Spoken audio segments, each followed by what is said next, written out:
मीरपुर नाम के शहर में तेजस अपनी पत्नी नीरू के साथ रहता था।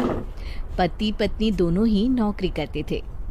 एक दिन तेजस गांव अपनी माँ के पास फोन करता है। हेलो, प्रणाम माँ। जीते रहो माँ, तुम दादी बनने वाली हो हैं? अरे वाह, ठीक है बेटा, मैं कल ही आती हूँ।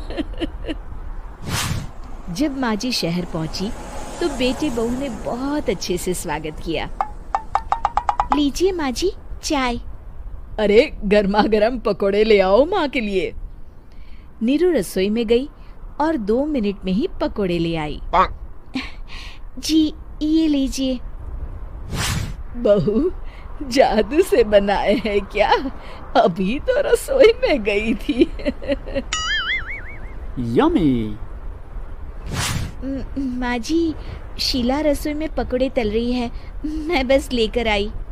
हे भगवान, मेरा धर्म भ्रष्ट कर दिया तूने। अब तो गंगा जल से शुद्धिकरण करना होगा।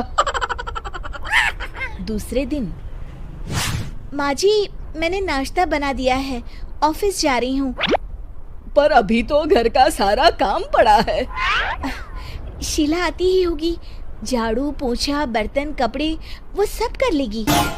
हमारे जमाने में घर का सारा काम हम ही करते थे।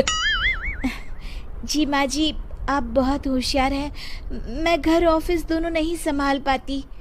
तो जरूरत क्या है घर से बाहर जाकर चाकरी करने की? वैसे भी घर का काम खुद करने से घर में बरकत आती है, समझी? पर माँ जी। पर वर कुछ नहीं, इस महीने की पगार मिले फिर ऑफिस बंद है। हाँ। रात को नीरू तेजस से कहती है, सुनिए जी, माँ जी बोल रही थी कि मैं नौकरी छोड़ दूं। वैसे ठीक ही तो है, अभी तुम्हें आराम की जरूरत है। फिर भी आराम कहाँ, शीला को छुड़ाने के लिए बोल रही थी। तो अब 24 घंटे में इतना काम तो कर ही सकती हो। पर जॉब पसंद है मुझे, घर पर मन नहीं लगेगा। अगले दिन जब दोनों ऑफिस के लिए निकल रहे थे, मेरी तो कोई कीमत ही नहीं है इस घर में। माँ जी, आजकल महंगाई बहुत है, रहन सहन भी बदल गया है, दोनों नौकरी करते हैं तभी ठीक रहता है। अच्छा, तू कहना क्या चाहती है? मेरा बेटा तुझे बिठा के खिला नहीं सकता? तू ही इस घर का खर्च चला रही है, हैं? नहीं माँ जी, मेरा वो मतलब नहीं था। मतलब खूब समझती हूँ, ये बाल धूप में सफेद नहीं किए मैंने। हाँ। अब तो ये रोज का काम हो गया था। तेजस भी रोज की झिकझिक से परेशान हो गया था।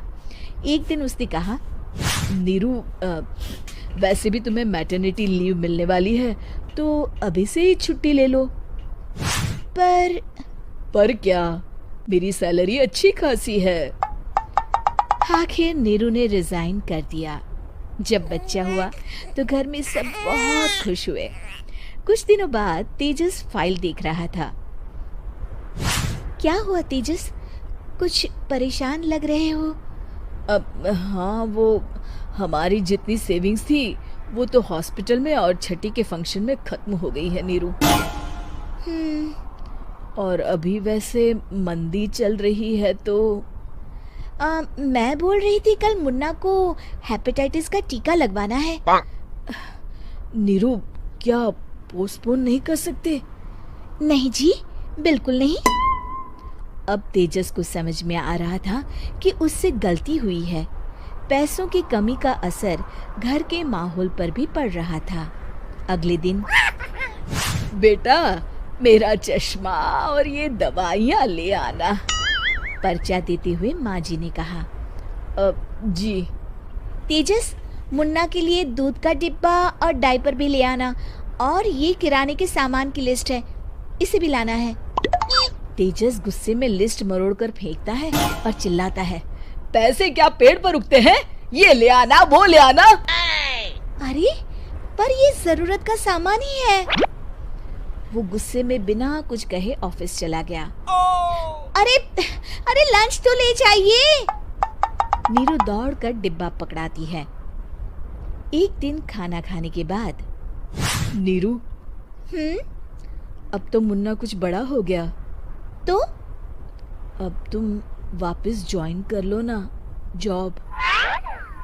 पर इस रिसेशन में जॉब मिलना बहुत मुश्किल है। ट्राई तो करो। फिर मुन्ना? माँ जी है ना, और एक फुल टाइम मेड भी लगा लेंगे। पर माँ जी, उन्हें तो पसंद नहीं। तभी माँ जी वहाँ आ जाती है और प्यार से नीरू के सर पर हाथ फेरते हुए बोलती है, अब मेरी समझ में आ गया बहू, पहले के और अब के समय में अंतर है। तुम काम शुरू करो, मुन्ना की जिम्मेदारी मेरी। मेरी प्यारी माँ जी। ये कहकर नीरू उनके गले लग गई। शिक्षा, परिवर्तन संसार का नियम है, हमें भी समय के साथ चलना चाहिए। उम्मीद है कि आपको हमारी ये कहानी पसंद आई होगी। कृपया हमारे चैनल को सब्सक्राइब करें और सभी अपडेट्स के लिए बेल आइकन जरूर क्लिक करें। और हाँ, वीडियो लाइक और शेयर करना मत भूलिएगा।